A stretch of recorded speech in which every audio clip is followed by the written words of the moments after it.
Hi there, I'm Kirstine, City of Greater Dandenong's Environmental Engagement Officer, and I'm standing in Wilkie Nature Reserve, a beautiful reserve in Springvale South.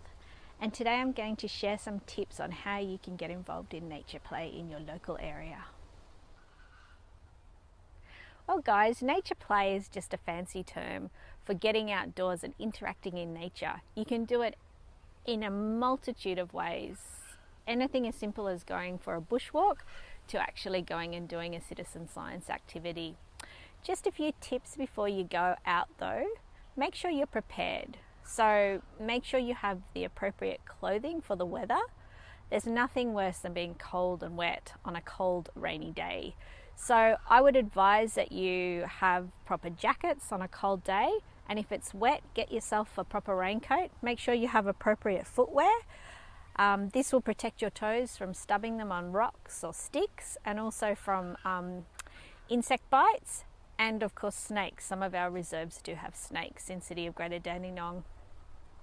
Even in summer, I would recommend long sleeves. This protects you from sunburn, but also mosquitoes. Another tip that I would like to say is when you are interacting in nature, try not to leave any trace. So when you are doing nature play, whether it be collecting leaves, bushwalking, try not to harm the local environment you're in. If you come across an animal, just observe it. Don't touch it, don't try to scare it away, don't try to pick it up. And if you are collecting things like feathers and leaves, try not to harm the environment you're in. Leave no trace, basically. Hi there, I'm just taking a little stroll through Wilkie Nature Reserve, and I think that's a good starting point for your nature play journey, is to just go on a bushwalk. We have lots of beautiful reserves in City of Greater Dandenong. Wilkie Nature Reserve is in Springvale South.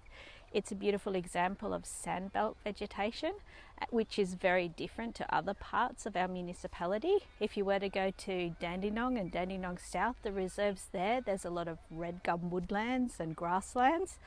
And then we have, of course, our wetland areas, which are gorgeous as well, and the Dandenong Creek.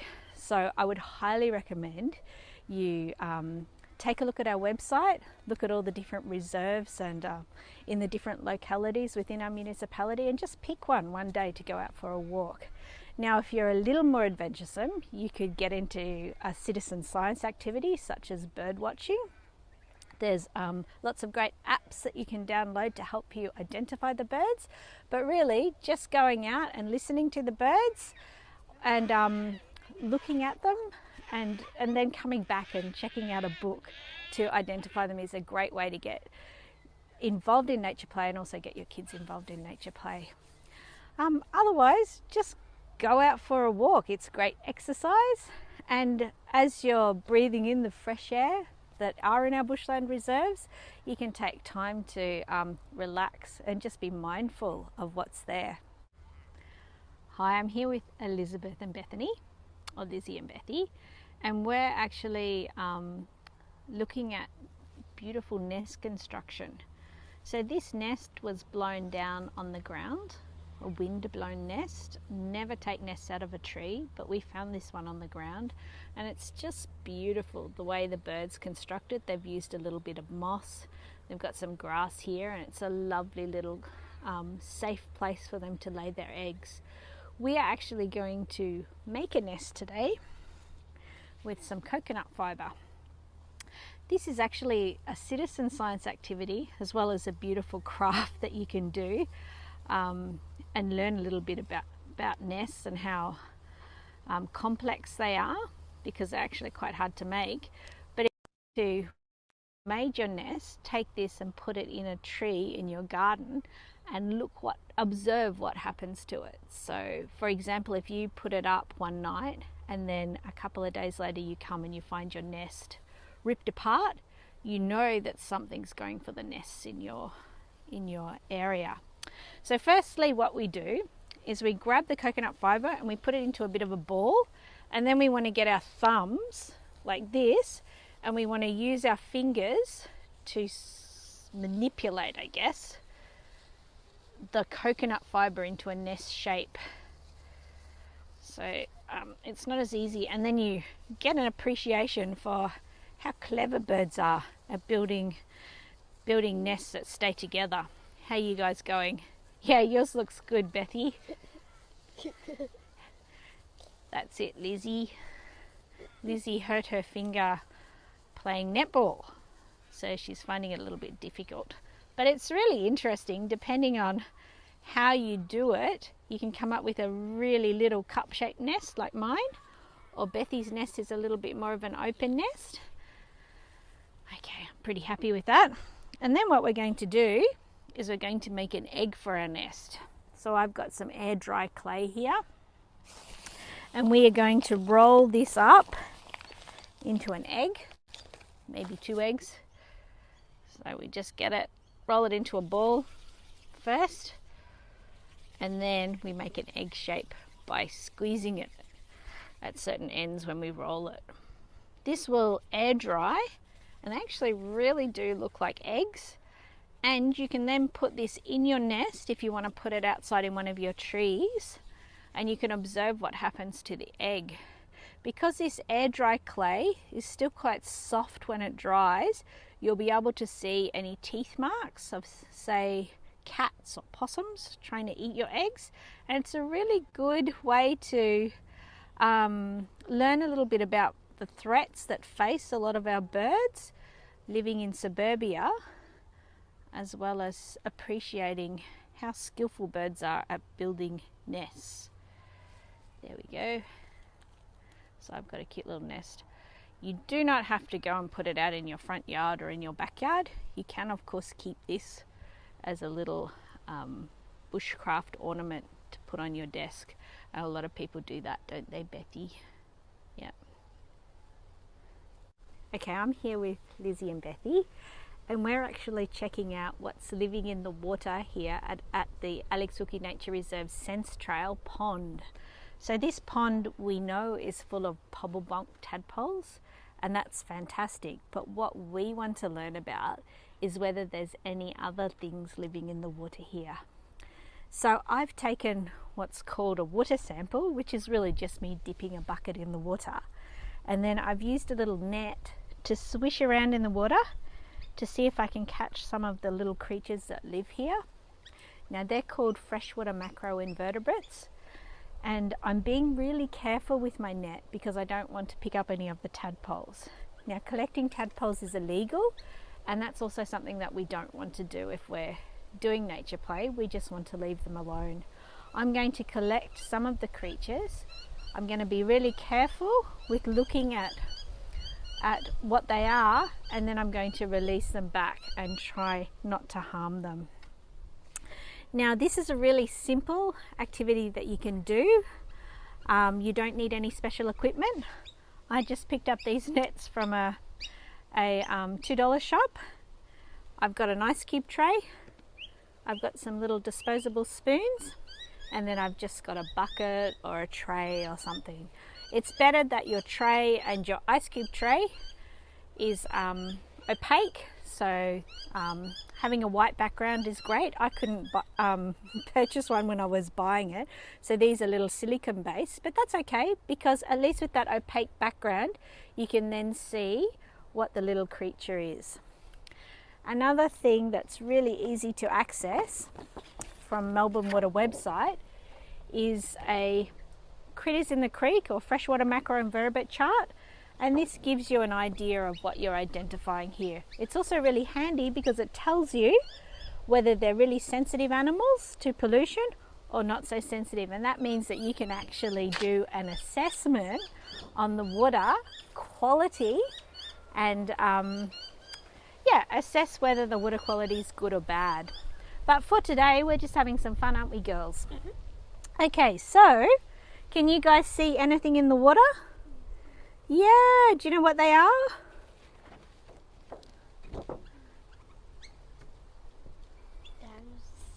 Damselfly nymphs. So we've actually found some damselfly nymphs in the water here, and we're going to get them out with a spoon and put them in the ice cube tray so we can take a closer look. But looking at this chart, damselfly nymphs are actually quite sensitive animals. So already from that, we can tell that the water quality is really good here. Ready?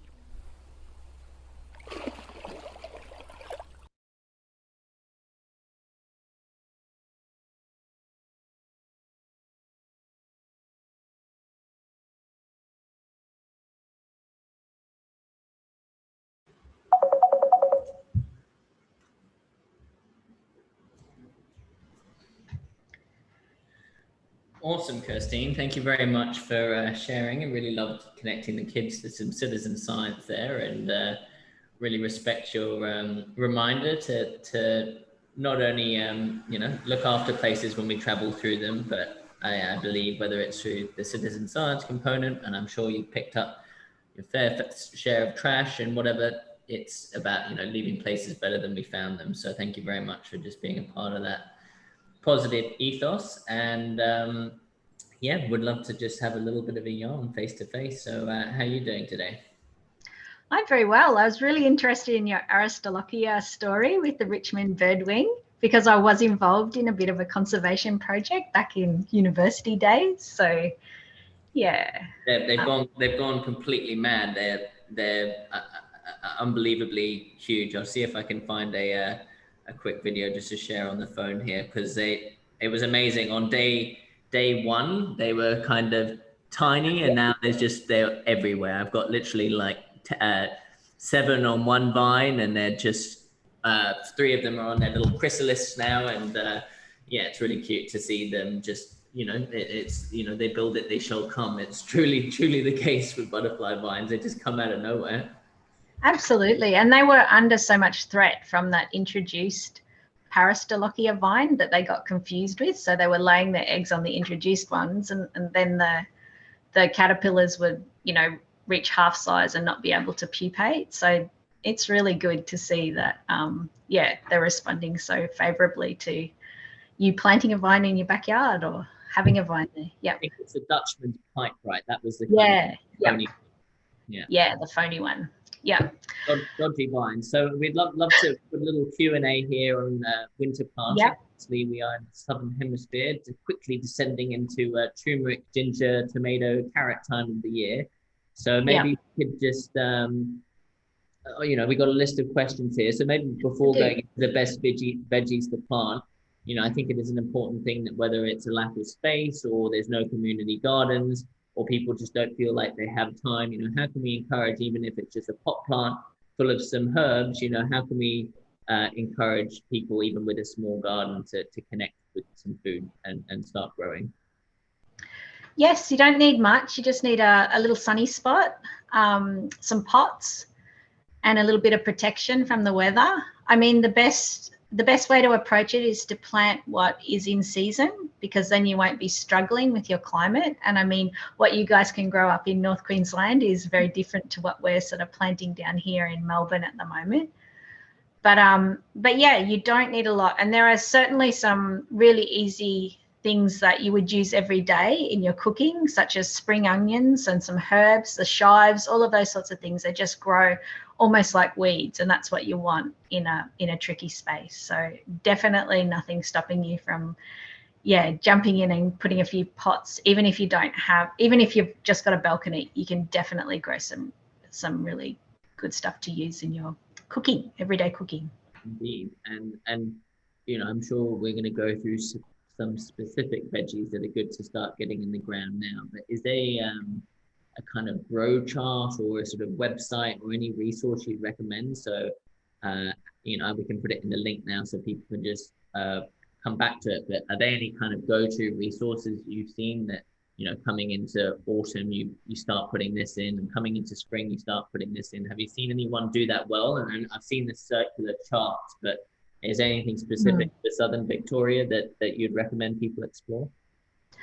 Diggers Club have a lot of great resources. So they break Australia up into zones, and Victoria itself is a couple of zones depending on where you're situated. So there's definitely a good grow chart for Melbourne. So if you jump on that website, and then there's even if you just do a Google search, you'll find some really good resources there. But I've actually got a digger's chart that I stick on my wall where I keep all my seeds, and that kind of keeps me honest with getting everything sown and out there in the garden.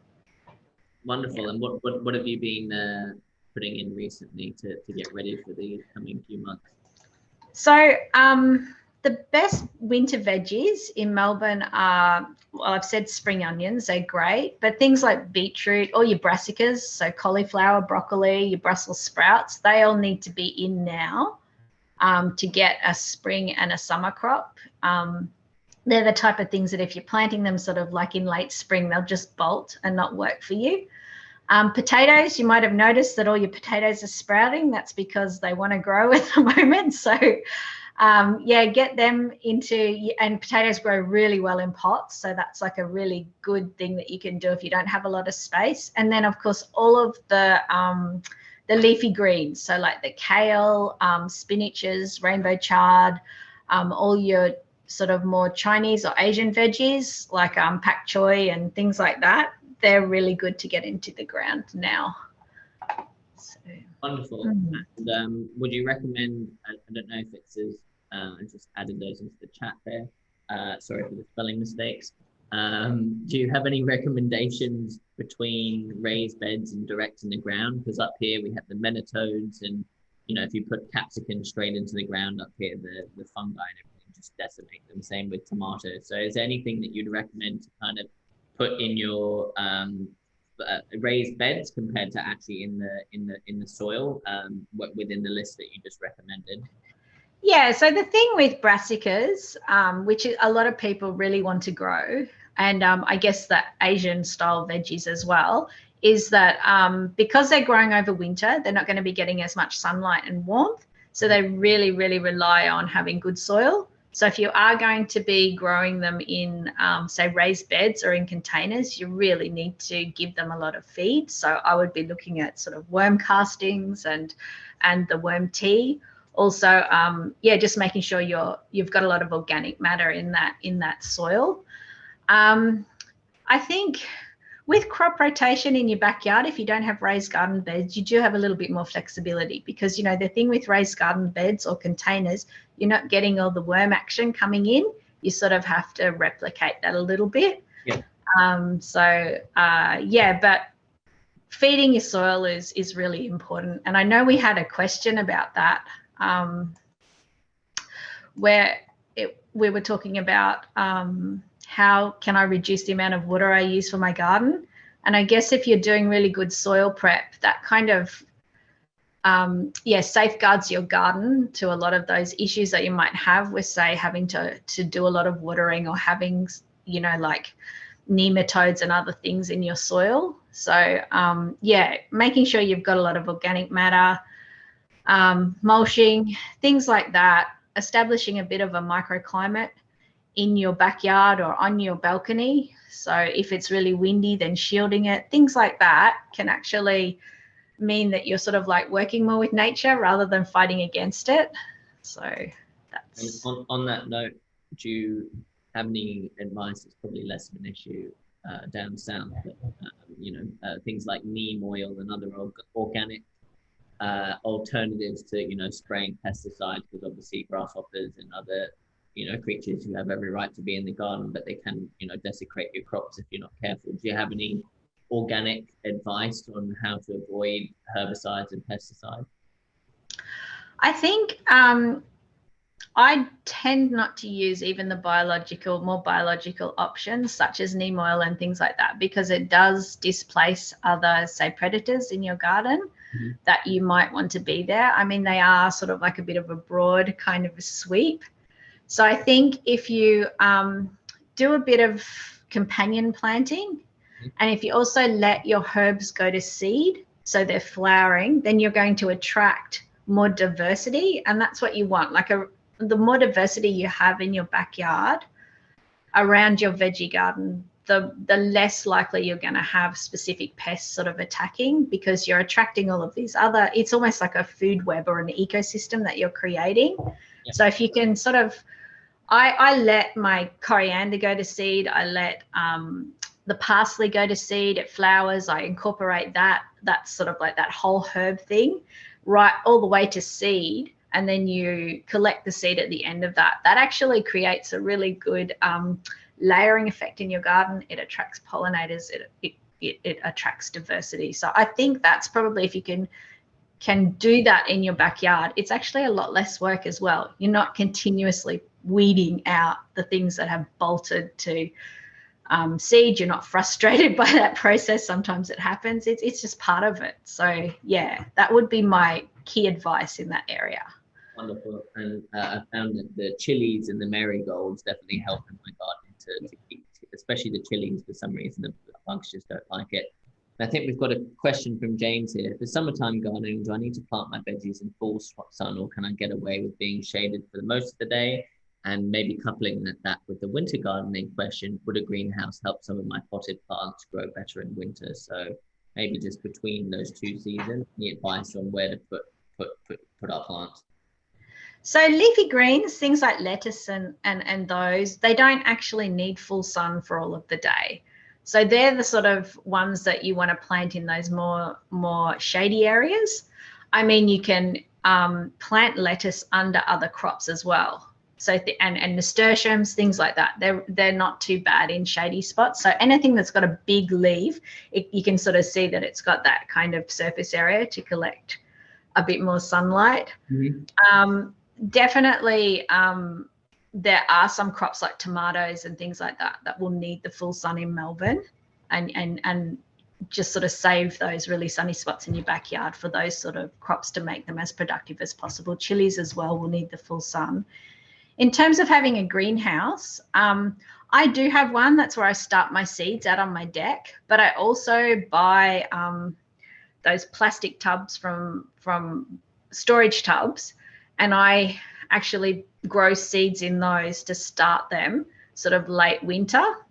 And I think in Melbourne, that's a very helpful thing to do, to start your seeds early to get that, to get more of a growing season. But it also can become a bit of a trap too. You have to definitely weather your seeds outside. So I end up doing this sort of like gym activity where I take out all of these boxes with my seeds in them every day so they get a bit of weathering. It's important that they get sunlight when they've got their leaves grown in.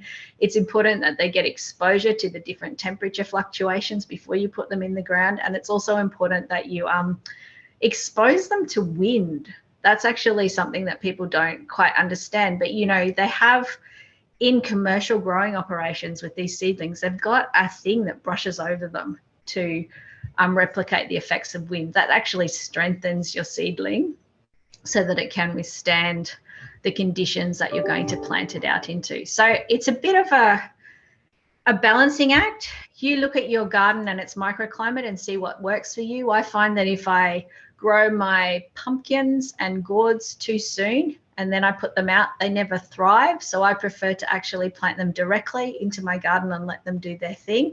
It means that I am harvesting a lot later, but that's just my microclimate in my garden. So I think getting to know your own sort of microclimate is important too. You just, you know, you want gardening to be something that you enjoy, to not be a lot of work, and you don't always want to be battling with the conditions that you have outside. So yeah, and I think working with the different areas and the sun and the soil, and it's that's why I love gardening so much. You can leave your garden for 6 months and it will still grow, but it's about curating and loving it, and then seeing your human contribution create even more beautiful and yummy yields.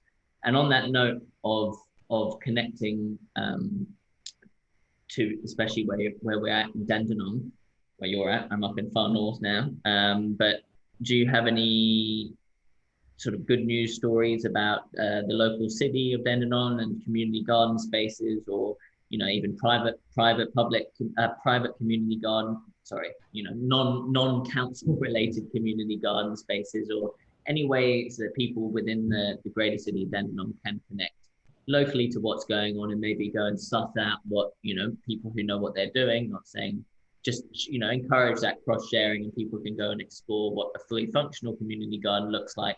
Maybe have inspiration to start their own. Do you have any spaces around the city that people could go and explore? We do have some thriving community gardens in City of Greater Dandenong. Some of them are membership based, some of them are open to the public. I can provide a list of those. I think it's a great idea to go out and meet people in a community garden, because they're doing it for their passion, but they also know what they're talking about. They are very good with prepping the soil, and then you get the opportunity to collect cuttings and seeds and advice for what grows specifically in that area. They're also great multicultural places too. All of our community gardens are just like a melting pot of different cultures who are growing specific plants and vegetables and herbs that they use in their, culinary spaces at home. So they're definitely wonderful ways to connect with the community and learn a little bit more about gardening. I love that.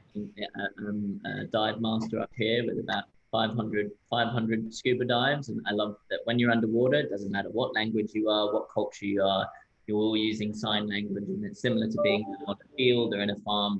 How you navigate weeding and planting and sniffing how your actions are seen and shared speaks more volume than your words often, which I really like that you said. It's a kind of blending of culture. It's so true.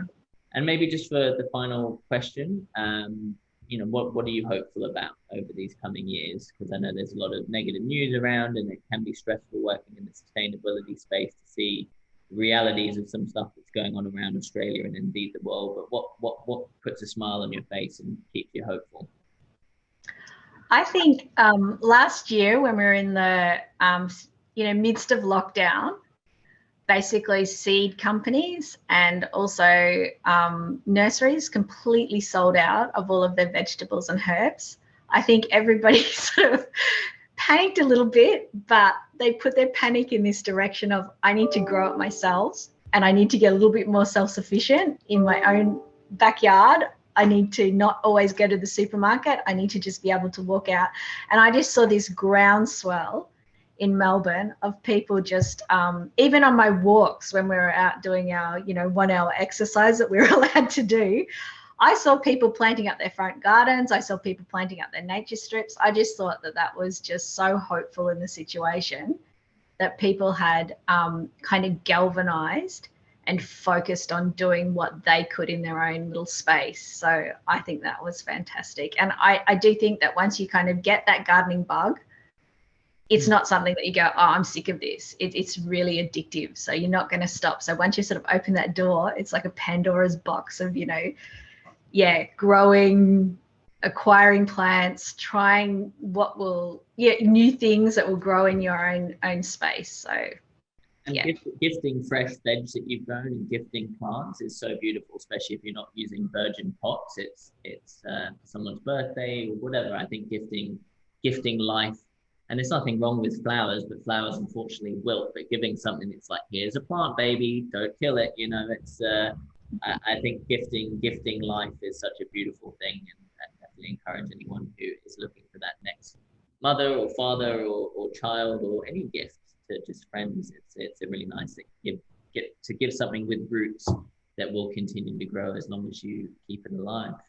So thank you so much for sharing today and your passionate green thumb, and always love chatting soil and plants, and it's a huge passion of mine up here. And we're managing a land regeneration project to plant up 400 acres of disused land up in the Daintree rainforest, and we've actually planted 900 allocated, and we've got 3,000 trees in our nursery now.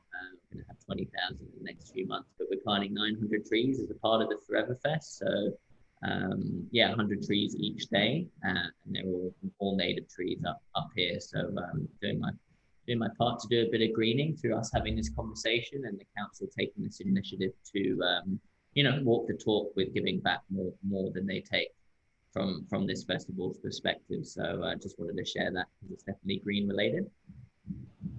Sounds fantastic. You're planting a rainforest up there. Indeed, it's no easy task. The weeds are pretty gnarly here. You can see them. You can literally see them growing. Like, it's insane. Yeah, it doesn't stop, does it? Whereas Melbourne, we have dry season, and then we also have where it's cooler, and we do get a bit of a break from the weeds. So, yeah, you just need to find a way to use them. Once they're useful, they're no longer weeds. And like you said, the three sister crop that the Native Americans have been using for generations, you know, the legumes, the sunflowers, the potatoes, the starch, you know, having those three growing together, and the rhizobia putting nitrogen back in the soil, and then that feeding into something else. Like, not having these monocultures really is the way forward. Yep. Yeah. Too easy, Kirstine. No, thank you so much, and good luck with all of your work down south. I'm definitely here to support, and would love to hear. I think you were going to share a resource for this, the member in the community-based garden. So if you absolutely, can find that, we can put that on the social and try and get some of the community active in those places a bit more. No problem. Thank you very much, Barney. No worries. Enjoy your other. See you later.